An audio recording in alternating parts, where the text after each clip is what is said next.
Hey everyone, welcome back, and today we're at Drawers and Storage having the last day of our 5-day build on Sarge. It's a very unique one, and it's certainly been very different to anything else you will see on the internet, and it's very specific to what we need. Do you want to see what we've been up to?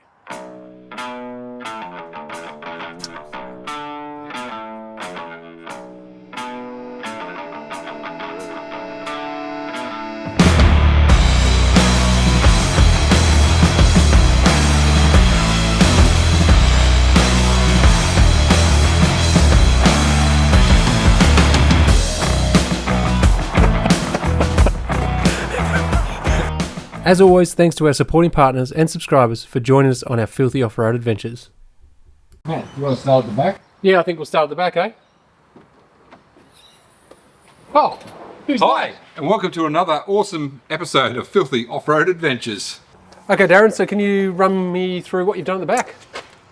Yeah, so we've basically built a simple slide-out tray. You've probably seen a lot of these in the market, that type of thing, but this is specific for Matt's purposes, so we've kept it as lightweight as possible, yet it has full extension. So the primary purpose, as I understand, Matt, is you're going to put 2 mountain bikes in here, plus you're going to have some storage on the left-hand side. Yep. So we're estimating, we haven't actually weighed this unit, we've weighed what's been in the back, but we're estimating this will be very close to around 30-35 kilos for that full install. Most of the weight's in the slide. There's probably about 15 kilos in these big heavy duty slides to allow the full extension. We can probably open it up to show people how it works. Let's do it.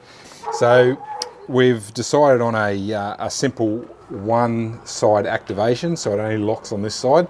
It's free on this side. The reason for that is it becomes a bit difficult trying to do this when you've got a bit of weight on board. So it's just simple left hand, just flick the lever down. The fork mount here is the through mount here from Dirty Possum. That is an awesome natural handle, or if you've got your suspension fork here, just to be able to pull out. Yeah, I mean, you can do it with one finger, pinky finger, it comes out easily. It's so light. Yeah, and then it locks out in that position, once you lock it in position. And you've got a full extension to this, so that's 1,500 millimetres long, so 1.5 metres long. It's been fully extended out and taking the weight. These slides are rated to 227 kilos in the closed position. I just don't know, I'd have to look it up what they're rated to at full extension. It's not 227 kilos, it comes down, but it's probably still around the 130 kilos out at this point, which is more weight than you'd want to put on it, because slides are strong in the loading position. They're not strong in this lateral position. That's where they get their damage. That's why you need to overrate your slides on fridges and things like that. Okay. So yeah, full extension, nice and easy to use. As you talk about it as we're doing part of the build, but this is So this has all been, you've put silicone on it now? Silicone spray, yeah. So we've got our HDP slide, which is naturally slippery, but we've just wiped some silicone spray on the slide and on the matching slide that is paired up underneath the tray. So in this position, the way it is with no load on it, and when there's only 2 bikes on it, there's not enough load for it to bow. But if it was, well, I've been in on here and Matt pulled me out, and at that point I could hear it just touching. It's just taking up the load in the centre to take a bit of load off these draw slides. It's set precisely at about 1 millimetre. So when this is closed, there's about a 1 millimetre gap between the 2 pieces of HDP, and it's designed as this flexes a little just to take up that load in the centre. Yeah, if it does have any extra weight. Yeah, correct. Yeah. Awesome. Also too, with the single slide, I believe there was also a bit of a weight saving to only having the one lock inside. Yeah, correct. A little bit of weight saving on that. A little bit of weight saving as well. A little bit of mechanism that's not on the other side. This is one of the things I've loved working with you, is that you've got what I wanted. You know what I mean? Like I came to you. I came to you with the... I need a shelf for 2 dogs. Yeah, it was such a basic thing, and we've just evolved as we've gone along. Yeah. And during the process, which was amazing, which you don't get when you go and buy stuff off the shelf. You get what you get. So that's been incredible for me, is being able to go, well, actually, this would work really well, and nothing's been too big of a problem for you. You've gone, yeah, no worries, we'll do that. Yeah. So it's been incredible. That's the whole business here. It's just a one-man operation. It's just me. But all of our work is custom. I get people calling me up thinking that I provide a certain product off the shelf, and no, it's been very rare. I think I can count on one hand how many times I've built the same unit twice. Yep. People come to me with their ideas. We talk through things. I talk about whether it will work. Most people's ideas do work, but we talk about what may be more cost effective, what will be lighter, what will be more user friendly, and what options there are available. I like to offer options, but I like to clarify that I'm not trying to do, would you like a fries with that sort of upsell. It's about clearly understanding what you're investing in, because this is an investment. When people put drawers and stuff in their vehicle, you're spending quite a bit of money to set up your car. You want to make sure it works. Yeah. Now, we'll keep going through the rest of the build, but Darren is, as he said, he is a one-man band, so you do need to make appointments to come and see him. So once again, I'm going to have all the details in the description, everything like that. So, and there's Facebook. What's actually the easiest way to reach out to you? Oh, look, most people contact me via Messenger. On our website, which is Drawers and Storage, DRAWERS, the correct spelling of drawers, drawersandStorage.au. I've got the new fancy Australian website. But on there's a contact form. You can come through that way via email, or you can phone us directly. I take calls all day, that's not an issue. We just ask for people that are coming out to have a consultation, because I spend as much time as you need with you, that you just make an appointment so I can arrange jobs around it and make sure I deliver projects on time for people. But I'm stoked with it. I mean, the quality of the finish has just been, through the whole build, has just blown me away. It's been cool for me. Obviously, this is not something that most people get to see, but to see it go through from being a sheet of ply to being this, it's just incredible. Like, you look at this and you couldn't expect that it's just a piece of ply. Or ply, to make it. It's just, watching that process has been amazing. It's been really cool. You've been very lucky, Matt. I know. I feel very privileged. No, I don't let many people stay here while I'm working. No, I know. And I can tell you now, I have slowed him down a lot. Yeah. That's the biggest thing. When people are here, you naturally chat, because that's what we do, and it does slow down progress. Sorry, so that's the only issue. Obviously, it's pretty exciting being able to put those bikes in as well, so it's going to make a big difference for us. That was a big thing for us, being able to take them around Australia with on his full-time travel. We'll go through the front section or the back seat. Just push this away. So the big thing with this is going to be a build that's different to anything else around, because obviously it's very specific to us. And for us, it was about camera bags and it was about dogs. That was the big thing. And obviously the advantage of taking the seats out was weight saving. So it's a bit of a different build. I've done a number of rear seat deletes on vehicles, wagons and utes, mainly for people who want extra storage when they're traveling, particularly if they're traveling and they're going to be working while they travel. So you're not any different, really. You're running your YouTube channel, albeit whether you get paid or not. But you've got gear you need to carry. So the difference with this one is you're traveling with two dogs, so we need a nice level platform that you can put a bed up there. So that was the primary objective, and the second part of that was creating space for storage. So Lisa had a particular need or want, basically a wish list item, that she in on her side, where all her camera gears, which is stowed in under here, and tripods and stuff, can sit in this space. She wanted to be able to have a little pull-out caddy that she could put her bag on and organise her camera gear. So change lenses on cameras, that type of thing. So we added a little lightweight table that comes out here and locks out in position. Gives her somewhere to do a little bit of work while she's... It's a really good size. Yeah, correct. And there was a limitation here, wasn't there? Absolutely. So limitation on length we can go, because we don't want to impede on Matt's side too much. At least he didn't hear me say that. And also with the door opening. So we had to sort of come at a compromise on size of the table so it would clearly work and you'd be able to activate the slides. Yeah. But it's pretty much almost exactly the size of her bag, which is really good. Yeah. So it does make it very easy. It is full depth for her. So this is 600 mil deep, or very close to. I think it's 590 millimeters deep, and this depth through to that partition in the middle is about 620 or something. So it's basically full extension. This is obviously very unique for what we need. We've obviously got at the back here, we've got these little cutouts as well that you had to work on. Yep. So that gives you access to those little storage pockets. On this side. So those little ancillary items you carry, like you've got that the bug off for your washers in the car, and a few other bits and pieces. I noticed you got some stuff in there for the dogs, a water bottle or something. So nice, easy access. The height of this was a priority too, as I understand, Matt. You wanted it so the dogs to be able to look out the window. Yeah, like especially Ivy. Ivy likes to lay down a lot. Yeah. And it's probably partially because of her bad legs. Yeah. So for her to be able to lay there, and she loves to just be able to look out the window. She sleeps in the car, but she spends a lot of time just looking out the window. She absolutely loves it. So for her to be able to lay there and just put her head there, it's amazing. Look, we've had, this section has been finished for a couple of days. We've just been finishing off the back section today. And we've had them in the car twice, and they've absolutely loved it. We've got to get, I'm going to go and get a nice mat trimmed up, and we need to find somewhere new for our hats. But apart from that, it is definitely tall, but it's great. And the good thing is too, is that all of the secure points, all the like child seat points, etc. are there. So we're going to be able to work out a way to attach their harness to it to make it nice and safe. For God forbid, but if something does happen. So yeah, that's incredible. And the reasoning we went for, do you want to explain the reason we went for the pole? So these poles here, we're looking for a nice simple solution to give us as much storage on width-wise here as we can with it. Because if I had a gable here to take up the strength, to give the top some strength, it was going to limit your storage to a space of this wide and a really awkward alcove to be able to pull stuff in off on this angle.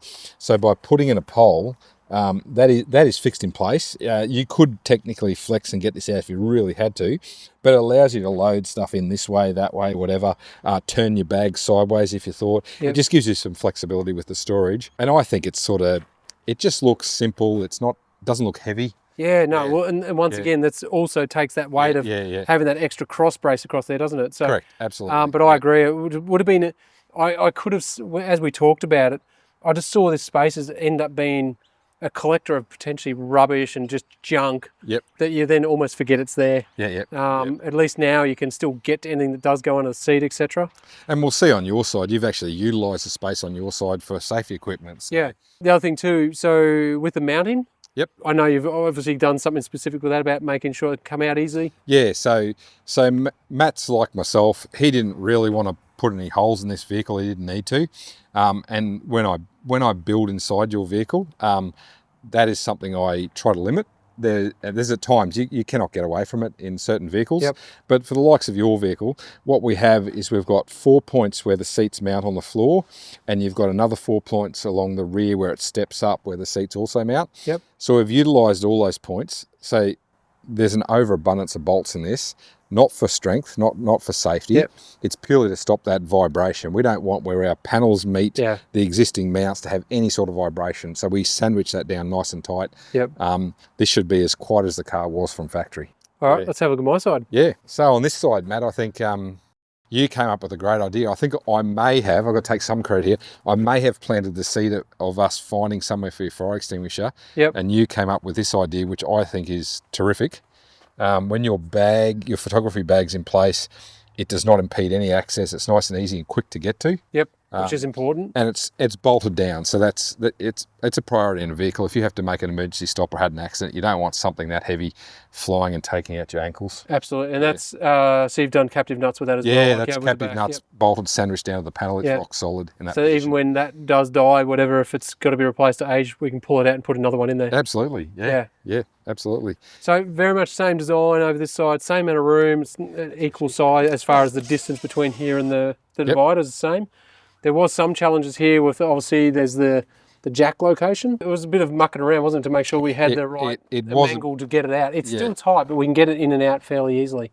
Yeah, it does come out easily. It's no more difficult than removing that massive long pin that Jeep gives you to get it. Yeah, I know. That's the painful part. So, no, that's great. And then you've got, of course, the access through here to get to your Bluetooth speaker. The Bluetooth speaker, which is, I used to use that when I was traveling with my Gladiator. And then we built up a little rig here for Matt so he can securely store this little machine here. Bit of a beast given all of its angles and bits and pieces, and it needs to be protected. You don't want something like this bashing around the back of the car and getting damaged.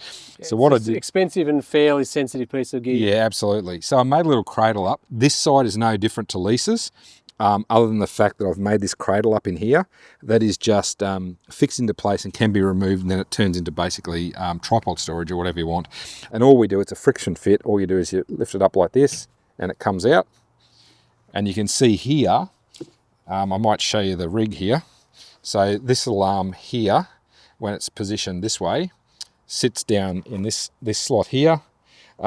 This non-slip grip is friction fit into here, so it can't move left to right, and it can't pop out of its housing. So it's securely in place. It's safe for the occupants, and more as importantly, safe for this high quality piece of kit that you've got here, Matt. Biggest thing for me was that I literally threw that on you last minute and kind of just left you at it. I went, yeah, if you can, you can. If you can't, you can't. Yeah. And it's significantly better than what I was expecting. I didn't expect it to be.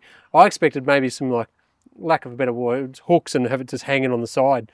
Yeah. So it's just, it's so solid. It's like it takes, it's not, you don't have to force it out, but it takes some effort to get it out of there. So it's not going to bounce on the corrugated roads, everything we're going to do. So I'm so happy with that. It's amazing. But that was, to be honest, that was like a 5 o'clock beer o'clock special. Yeah. Finished up the job, decided to have a beer. Let's try and knock up. And knock that. Yeah, yeah. And it worked unreal. It's seriously, it's amazing. Yeah, yeah. Some of these things for me, the attention to detail that you spent doing this, and you would have seen it already in the video, the way he came up with these compound curves and everything like that. But even just the trim around there and everything like that, it's just beautifully done. And honestly, it looks like a factory piece. That's what I love. Well, I like the aesthetics, but also I hate rattles in vehicles. Oh, same. I hate rattles in vehicles. So I design it and build things to a tolerance so that the carpet takes up the gap, and you get a nice firm fit that's not going to damage your vehicle and is not going to vibrate. So that's the way you either have it tied up against the existing structure so it doesn't rattle, or you have it completely away. Yep. And we wanted as much cover as we could, so we put it tied up against the existing fabric. Yeah. And we sort of started to touch on before. The other thing too is that for us, particularly for the legality side of it, obviously. If we permanently change it and permanently affix it, then we have to change our rego. We have to get it plated as a 2-seater. With this, it is literally a bolt-in, bolt-out procedure. It's not a 5-second take-out, but it's certainly not a huge job. It's probably 15? 10 minutes. No, 10 minutes you have time up your sleeve. It's a three-piece. It's a three-piece unit. So it's a top that's fixed down to the gable in the centre. That gable in the centre that comes around here is bolted into place with, what would it be, 4 bolts that lock it into place. That lifts out, and then these poles just pull out, and then there's a base plate. And the base plate. Yeah, so literally, if you wanted to time me, I reckon I'd have that out in less than probably 7 minutes, something. So let's say, and I mean, let's be over the top and say 20 minutes, and it's back with the seats in it. Yeah, correct. And that's the thing. We need that to make sure that we don't have to do it, because look, the reality is, if down the track we ever decide to sell Sarge, we've got that option. Not that I think that's happening, but just in case. I think the design that you've come up with and us nutting it out, because there was a lot of nutting out between you and I when we were doing this, how it was going to lay out. But I think it's quite practical, you know? Definitely. And this is a thing I talk to customers about is, and Matt was onto this from the start, his original sketch that he sent me 6 months ago had drawers coming out the side here. Yeah. But the realisation that drawers are great, they're great for a purpose. They do take up space because you've got the side of your drawer and your drawer slide or whatever it is. So, and plus you're limited by your width coming out with your doors. Yeah. And like I said, this is very much a unique build. It's certainly, I can't see many people coming to us to have this sort of build done, but it's very specific about what we're doing for full-time travel, but also too for creating content. Absolutely, yeah. So I think it's a great compromise what you've come up with here, and and it's something unique, you know. People are going to look and go, oh, what's that, you know? Yeah, definitely. I think you'll get a lot of conversation. Yep. Only when the dogs are in here. Yeah. As soon as they see the dogs in there, people are going to... Well, because and the dogs are going to be... Yeah, and they're not small dogs anyway, but the dogs are going to be sitting here with their heads basically leaning on that as they're laying down. So correct. Yeah. Even with a seat, when we had the seat in the platform that you'd done for us, the seat, realistically, they only had from there to there. Yes. So it's given them so much more room. And Ivy's a mongrel. She tends to take up as much of that area as possible. So now she stretches out and PJ's still got a heap of room. But you've got that space now. That is a big space for your mediums. I'd call your dogs medium sort of size, medium to large. Yep. So that's a big space for them. So that's the back. I can't wait to see the mat on here, Matt. Yeah, mat on there, Matt. Do you want me to get on there? But yeah, no, it's that'll just set it off. Yeah, and we're just going to go nice and thin memory foam just to make it nice. So anyway, it's been enjoyable doing it this way, and I think we've come up with a nice product, and the bikes work a treat in the back. Oh yeah, that's unreal. Let's chuck them in, eh? Yep. Looks like a heavy bike, Matt. Thankfully, it's not. It's No, only reason come with us. it's a nice piece of kit, that bike. So just so everyone knows, this literally is the first time I've done that by myself. So, so I apologise, it's a little bit more fiddly. I have to apologise for a phone ringing. That's tomorrow's project. So basically, I've had to take the seat out, that's because I don't have a dropper. I just have a standard seat. And Lisa's bike.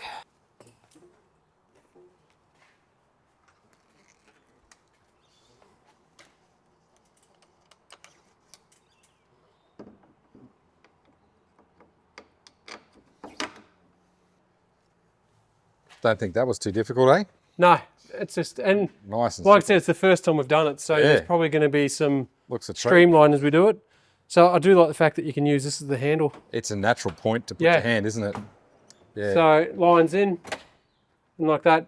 We'll work on some like strap down points, everything like that. Yep. Around town, I don't think I'd worry about it. No. But basically for when we're traveling full time, we'll probably push this more to the side. Yep. And have some sort of a tie, whether we strap it to the side or something like that. And then basically we can do a little strap at the back. Yeah. Worst case scenario, we can always look at putting something Absolutely on the straight onto the floor, and then, Yeah. like I said, it's just a strap to hold it from bouncing. That's all it is. Because In they're not going anywhere because these. No. In reality, I mean, the only time this is going to jump at the rear is if you hit a... Like a big washout. Yeah, correct. Yeah. Or you're on corrugations, you want to do this. Yep. Or you're in a shopping centre and you go over a speed hump at speed. Yep. You know, that's the only time. Correct. It's rock solid. They're designed to mount like that. Yeah, and the carpet will stop them from moving anyway. Yeah, absolutely. They can't walk too much, yeah. But yeah, so super easy. Yeah. And then we'll just have to, probably the only thing I have to work out is wheel placement and stuff like that for the front wheels.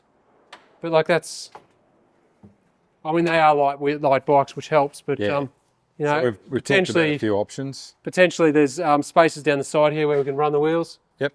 So we'll just have a play around with those over the next few months and work out exactly what we're going to do it. The other option is potentially run them along the roof. Hey. Yeah, absolutely. You could run them back to back. Top to tail this way. Yeah. And just put them in a slot up there. Like with the weight too, I think we ended up. I think it's either weight neutral or possibly just a fraction under. Yeah, but it's not much. That's all we did was took the seats out, took the plastic tubs underneath, and the old shelf that we used to run on the thing for the dog. So we know the weights of the rear. That was 25 point under 26 kilos. That back part. This here. We know the weight of the slides. I know roughly the weight of the two pieces. Yep. It's a bit of a guesstimate, but I wouldn't say it'd push past 35. Yeah. So say 25, 35, you got 60 kilos. And what did you take out? 70 something. Yeah, there you go. So we're definitely under. Yep. Yeah. So it's a huge win. That alone, and we're going to do the GVM upgrade and everything. That's a separate subject. But look, I can't thank you enough. I've been amazed with what you've done, and I've really enjoyed the process. It's been good fun, and to see it come together. I mean, from like I said, from sitting around a campfire, and having those conversations to what it's ended up, it's significantly better than I expected. Yeah. Oh, it's good. So I'm stoked. Happy to hear you like it, and it's been enjoyable building it. So I enjoy all these projects. You know, it's you're building. That's why I like custom work. Some people don't, but I like doing something new every day. It's different, challenges you. Yeah, absolutely. So look, the biggest thing is if you are after drawer storage, everything like that, and you want something different, unique, custom, this is your man. It's got a waiting list, so be aware of that. Yeah, it's never huge. I don't advertise. No. This is probably the biggest advertisement we've ever done, but there is a waiting list.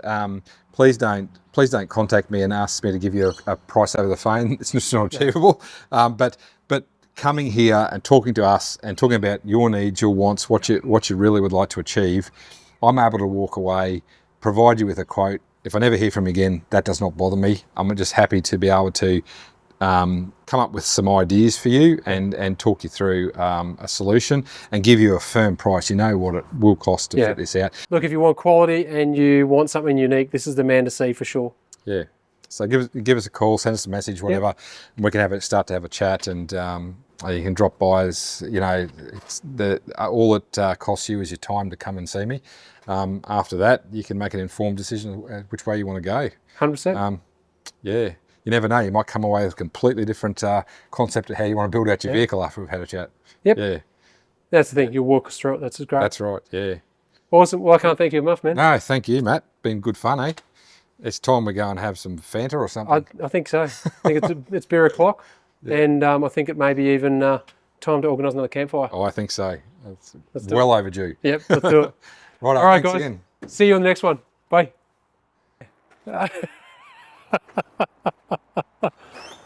You there, Matt? Matt. Hello?